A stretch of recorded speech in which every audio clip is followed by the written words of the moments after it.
Oi, pra quem não me conhece, meu nome é Alice, eu tenho 22 anos, eu faço medicina na UFMG e eu passei no Enem 2021 com 829 pontos de média, estudando só 6 meses.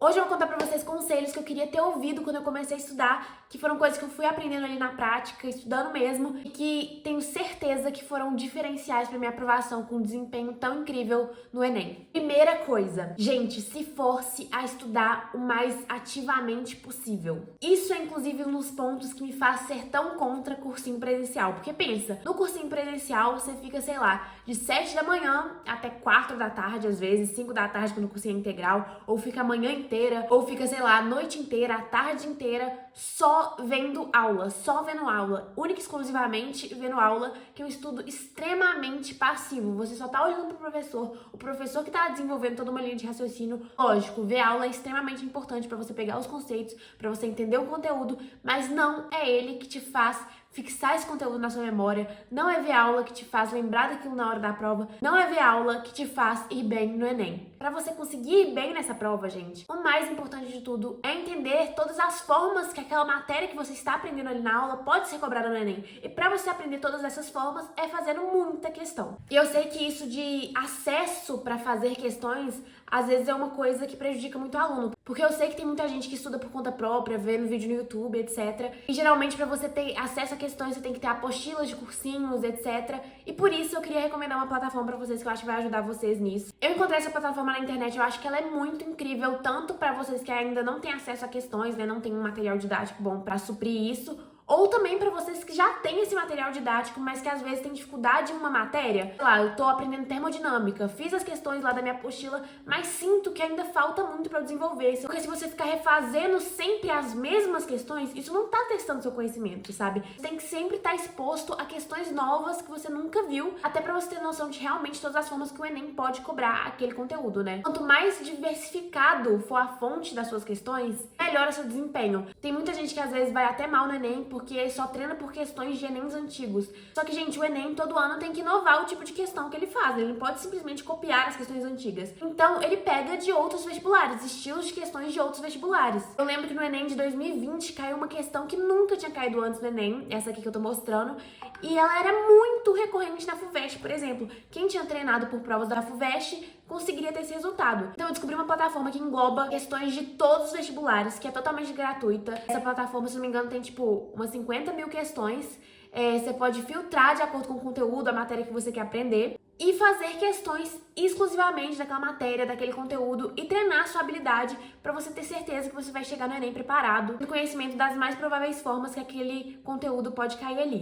Essa plataforma é Repertório Oficial, vou deixar esse link aqui na descrição do vídeo. Só você clicar em acessar agora e fazer o cadastro que você vai ter acesso a essa plataforma aí, ó. Fiz até uma conta fake pra vocês terem noção. Você vai ali em questões, lista de questões, aí vai carregar essa página aí com muita questão. Olha isso, gente. 51.755 questões carregadas de graça. E o que eu achei mais incrível é que ela não é aquelas plataformas que te travam, sabe? Que você faz só 5 questões e aí você tem que parar de fazer porque tem que comprar o plano. Não, essa aí você pode fazer quantas questões realmente você quiser. E ainda você pode filtrar, tipo, eu quero fazer hoje questões só de, sei lá, matemática, do conteúdo estatística, probabilidade e análise combinatória, que vocês sabem ali, ó, que é o meu maior terror.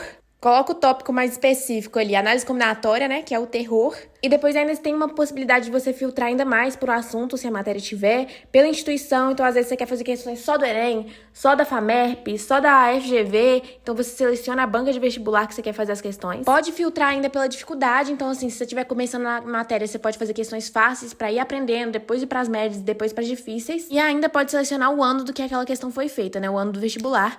E você clica em buscar e vai filtrar, gente. Olha isso, 302 questões só de análise combinatória. E eu garanto, gente, se você fizer 302 questões de análise combinatória, você vai sair sabendo muito, assim, pra acertar praticamente qualquer questão de vestibular que for aparecer na sua frente depois disso. E, gente, pra quem sempre reclama que é difícil de achar questão na internet, porque eu já passei por isso e realmente tá aí essa plataforma surreal de incrível. Fica a minha dica aí pra vocês. Segundo ponto, e esse eu acho que especialmente foi o diferencial que me fez conseguir estudar toda a matéria do Enem em 6 meses, que é estudar praticamente 85% do seu tempo apenas pra prova do segundo dia. Gente, tem uma coisa que eu acho que muita gente não coloca na cabeça, porque assim, eu sei que a aulinha de história é muito mais legal de assistir do que uma aula de física pra maioria das pessoas, né? A aula de história, você tá vendo ali, é quase que como um filminho. Realmente é uma delícia. Sociologia, filosofia, às vezes te faz pensar. É muito legal. Só que, cara, a prova de humanas do Enem, assim, ela cobra conteúdo, logicamente. Mas o conteúdo dela, comparado à prova do segundo dia, é bem fraco. Assim, a prova do Enem de humanas tá cada vez mais interpretação de texto e menos cobrando realmente conhecimento teórico da matéria. Então, às vezes, a pessoa fica lá sabendo cada detalhe da história do Brasil pra cair uma questão que ela conseguiria responder só lendo o texto da questão, sabe? Então, muita gente foca no que ela gosta de assistir. Fica vendo aula de história porque ela gosta de história, fica vendo aula de geografia porque gosta de geografia. Não é isso. Pra você passar no Enem, você tem que ter muito foco na prova do segundo dia, porque é a prova do segundo dia que geralmente abaixa a média de todo mundo. Então, é ela que precisa ser o seu diferencial, é ela que você tem que apostar pra melhorar sua nota. Mas assim, logicamente, se atente ao curso que você quer e à faculdade que você quer. Se a sua faculdade tiver um peso 4 em humanas e 1 em matemática, logicamente aí realmente você vai ter que focar mais em humanas, um destaque maior pra essas matérias. Mas agora, se for peso 1 pra todas as matérias, é a prova do segundo dia que você vai ter que focar. Matemática, física, química e biologia exigem muito seu tempo, tanto para aprender todos os conceitos envolvidos, tanto para fazer muitas questões. Se você chegar no fim do ano ali, faltando um mês pro Enem, e você ainda não tiver visto todo o conteúdo de humanas, eu garanto que maratonando ali uma semana, você vê praticamente tudo e entende o conteúdo. Agora, se você deixar faltando muito conteúdo da prova de natureza e da prova de matemática pro último mês ali, faltando um mês pro Enem, cara, você não consegue fazer praticamente nada. Natureza e matemática demanda um tempo enorme para você aprender, um tempo enorme para você revisar e ter certeza que você não esqueceu de fórmula, etc. Enquanto humanas é muito conceitual, assim, você vê a aula, você entende como foi o processo da história, é mais linear. Então não gaste um tempo enorme naquilo que não precisa ser gasto, gente. Lembra que pode ser que sim, seja mais sofrida a prova do segundo dia, seja mais difícil, mas é ela que vai te fazer passar, então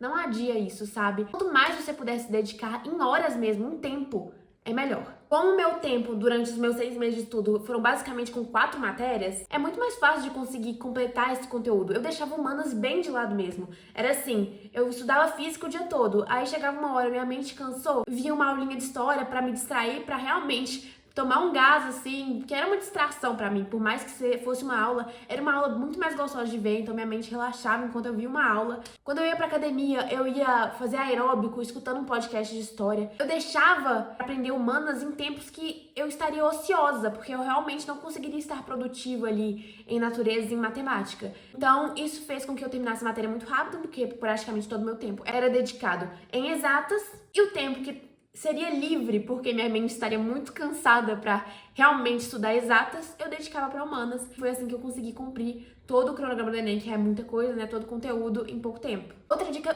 principal, primordial, que essa eu queria muito ter ouvido no começo dos meus estudos, porque eu demorei muito pra aceitar isso. Quando eu aceitei, foi o que me fez passar no Enem, porque sem isso, provavelmente, eu teria ido muito mal na redação do Enem. E foi o seguinte, gente, você não precisa ter infinitos repertórios socioculturais para infinitos temas, você não tem que tentar adivinhar o tema do Enem, porque eu lembro que eu ficava surtada pesquisando, qual será que vai ser o tema desse ano, quais são as suspeitas, não sei o quê. Cara, isso não precisa ser uma preocupação pra você. De verdade, o que você tem que fazer é montar um texto pronto, né, com argumentos que servem pra qualquer tema. Vou dar um exemplo.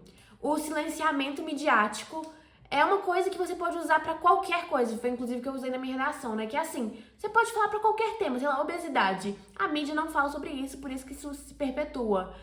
A violência contra mulheres, a mesma coisa. O que você precisa encontrar são argumentos que sirvam para absolutamente qualquer tema e montar uma única redação, um único modelo. Esse modelo vai ser o seu. Você vai fazer esse mesmo modelo durante o ano inteiro. A única coisa que você vai aprender durante o ano é adaptar esse modelo para absolutamente qualquer tema. Ou seja, você vai decorar um único texto, você só vai ter que praticar em como adaptá-lo a diferentes temas que podem aparecer aí no Enem. Fazer um único modelo é muito melhor do que você sair fazendo vários ao longo do ano e chegar no Enem com medo de cair num tema que você nunca estudou antes, porque realmente, se você faz, fica mais difícil de lá no dia você lembrar daquilo que você já escreveu ao longo do ano, porque vão ter sido infinitos textos. Então é isso, né, galerinha?